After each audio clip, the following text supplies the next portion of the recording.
পিছনে ফিরে নির্বাক দৃষ্টিতে তাকিয়ে লিটন। স্তব্ধতা বিরাজ করছিল তার মগজে। গ্যালারি থেকে ধেয়ে আসছিল ভুয়া ভুয়া দুয়োধ্বনি। লিটন কোনো প্রতিক্রিয়া দেখাননি, শুধু ফ্যাল ফ্যাল করে তাকিয়েছিলেন। লিটনের তাকানোতে অবশ্য কোনো ক্রোধ ছিল না, বরঞ্চ ফুটে উঠেছে অসহায়ত্ব। বাস্তবতা যেন মেনে নিতে শিখে গেছেন লিটন।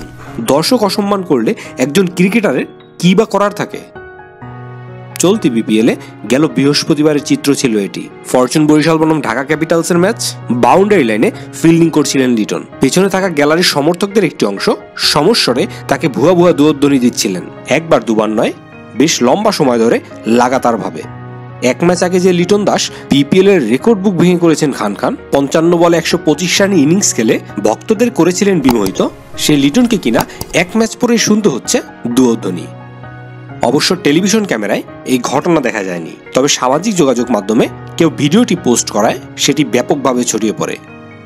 কেরিয়ারের সবচেয়ে বাজে সময় পার করছে লিটন দাস। শেষ আন্তর্জাতিক 15 ম্যাচে নেই কোনো 50, জায়গা হয়নি চ্যাম্পিয়ন্স ট্রফির স্কোয়াডে। এটা যেন বড় ধাক্কা লিটনের জন্য।